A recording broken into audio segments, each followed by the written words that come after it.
Hello.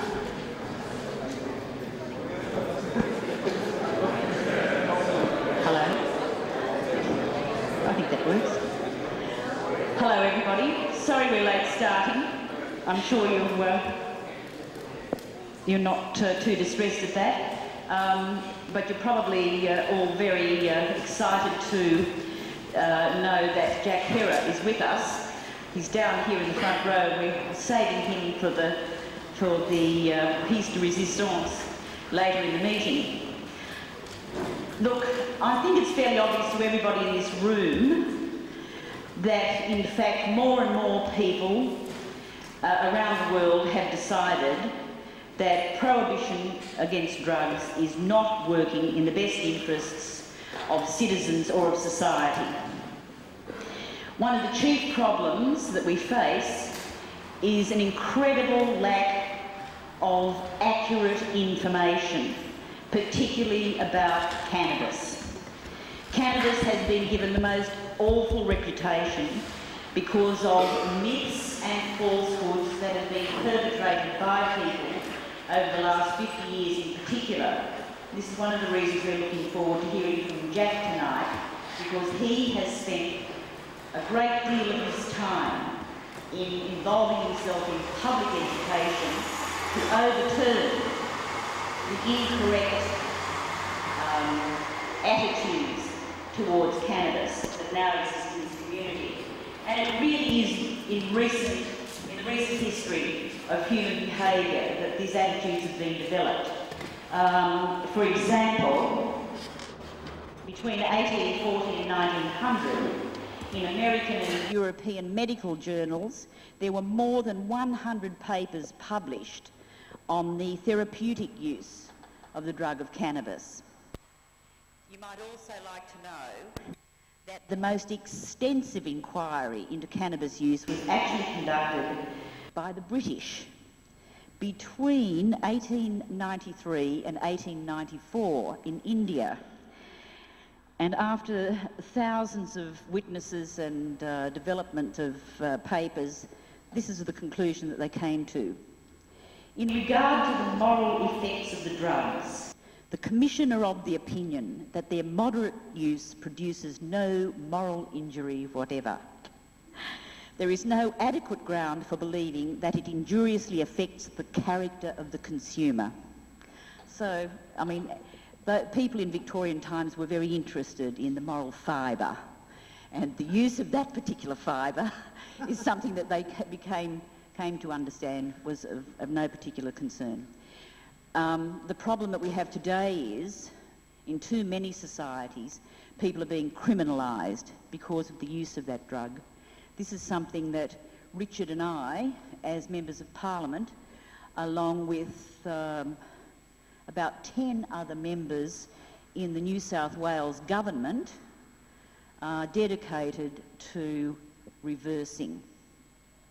Now, I'm your chair for tonight, Anne Simons from the Upper House, and I'm going to limit myself to those opening remarks and introduce Richard Jones, my colleague from the Democrat Party in the Upper House, just returned to government this afternoon. Excellent.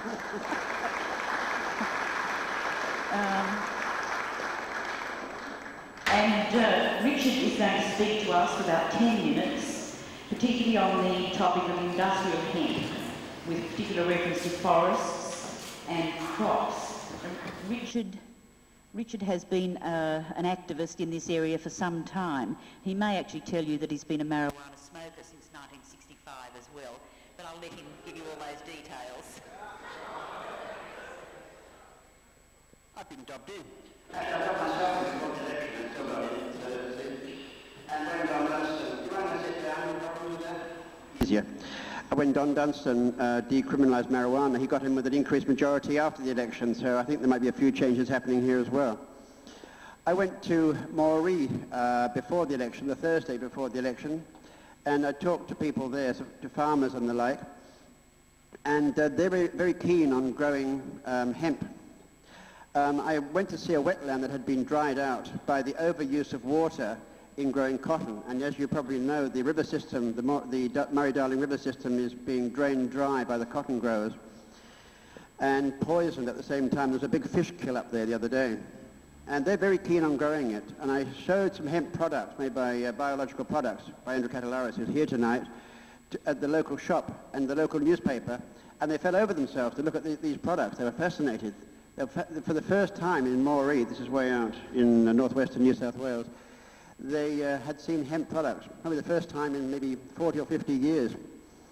And the other day, up at a market stall up in Byron, where friends of mine sell hemp products, two cotton farmers from Moree there spent about 2 hours with them saying, we want to grow this stuff, we want to grow this stuff. And people have actually telephoned me too, saying the same thing. They want to grow hemp. Growing of hemp, as some of you will know by now, is far more profitable, or can be far more profitable than growing cotton, even though cotton's a very profitable crop. You'll use a fraction of the pesticides, about 10% of the pesticides, much less water.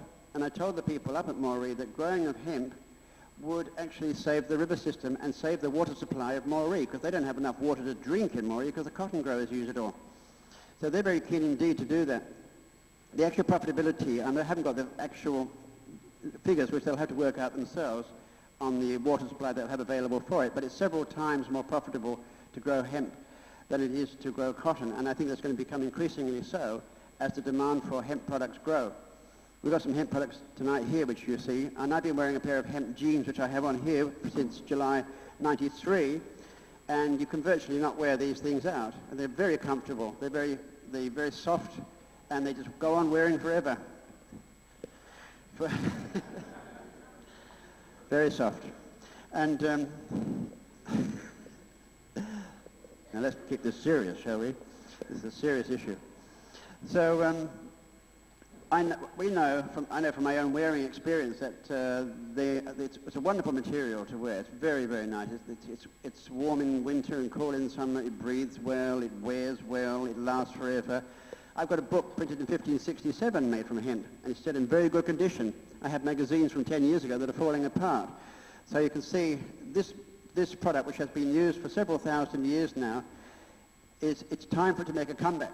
It is making a very big comeback. Thanks to people like you, thanks to people like Andrew Catalaris and others, and people here tonight. Finally, we're getting to realize once again that how valuable this stuff is. I've been working for very many years, as you probably know, to save our old growth forests, and we're running out of forest, and we're giving them away for paper use in Japan, and they're being thrown away within a few days of arriving there, having been made into comics. They're just thrown out again. And we're selling our wood chips so cheaply they can't even afford to recycle the paper. So if we were to grow hemp instead, you can have a crop in about 120 days, and over a 20-year period you can produce 4 times the yield of fiber from hemp than you can from a forest. So it's a very efficient way of producing fiber. My view is that hemp will be seen in the not too distant future to be a great replacement for oil. It's 10 times greater, 10 times greater production of ethanol than either corn or sugarcane from using hemp. So that would save Australia billions of dollars on imported oil, and we have a real problem, as you know, looming as we run out of oil. The actual material can be used for cloth, for particle board, insulation materials, molded packaging, high-strength cord and rope, industrial filter cloths and mulch mats. The inner herds yield industrial cellulose, plastics and glues, and the seeds are used for high-quality oil, which has many uses, which can make excellent stock food cake as well. The seed is a source of high protein and easily digested source of food. The biomass whole stem yields methanol, a clean fuel creating less acid rain and no sulfur emissions. So it is time somehow to get through to politicians that we have to grow this crop in New South Wales. They're just about to grow it in South Australia. And yet, this week I saw there's a notice published in the official notices in the Government Gazette giving notification of the banning of a book brought in by Andrew Catalaris called The Crop Physiology of Fiber Hemp. The crop physiology of fiber hemp. Nothing to do with the medicinal uses or the recreational uses, purely on how to grow it and the various strains of growing it for industrial use. The Customs have banned this book. Now it's going to court. They're going to try to get it banned in turn. I've got a copy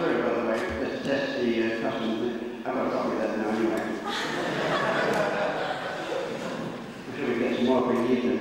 But that's to show the absurdity of the situation. They don't want purely on the industrial use land. It's just absolutely ridiculous. I'm giving notice on Tuesday when we sit again, I just got in about now, I think, to legalise the growing of hemp for industrial purposes. And I get notice of that. I'm giving notice also in separate legislation to remove Section 11 of the Act to allow the use of water pipes, which they banned in 1987, which is just ridiculous.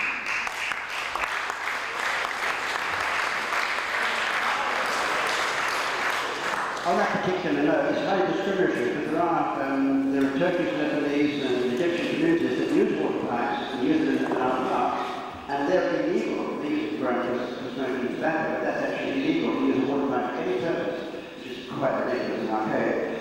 So that overall hopefully is going to go out shortly. And also we will be encouraging Dr. Mark to get on with his decriminalisation. I believe that one should be able to smoke marijuana yourself without any penalty whatsoever. Alcohol. And I had 2 glasses of wine this evening to celebrate. I couldn't smoke a joint legally, which is ridiculous. Anyway, back to the forest and the cotton. I believe we will get to the stage where we will be able to grow in this state in a very short space of time. And it needs cooperation, not just from us, but from you. We have to lead the market on this. That's why I'm saying that if you buy hemp clothing, you're making a political and an environmental and a social statement. I would say to you, to drive this from the marketplace. You've been wearing your suit for a while now, I've been wearing my jeans for a while now, you've been wearing your jacket. If you wear the stuff, then you're creating a demand, and if they see the material, the fibre, the fabric coming in from Romania and from Hungary and from Lithuania and Ukraine and China and Thailand, they say, why the hell are we importing this fabric when we could be making it ourselves here? This is ridiculous. So the market will lead the way. And when the market has led the way, then the farmers will want to grow it. The farmers will pressure on the government and then we'll crack it. And once you crack that, we've gone a long way to making sense of this whole marijuana, cannabis, sativa issue. I believe that the Labour Party will see the merit of legalising the use of growing of cannabis for industrial purposes.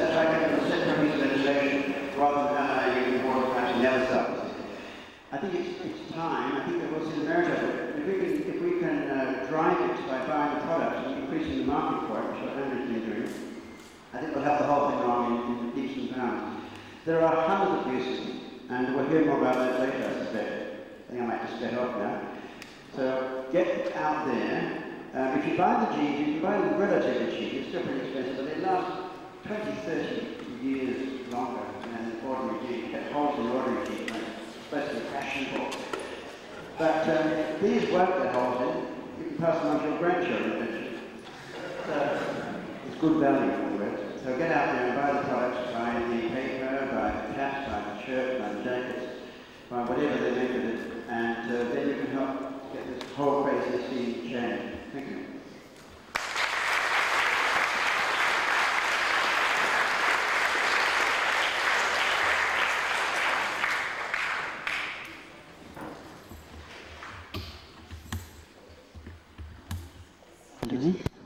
So I can give it to McKaiser. Thanks very much, Richard.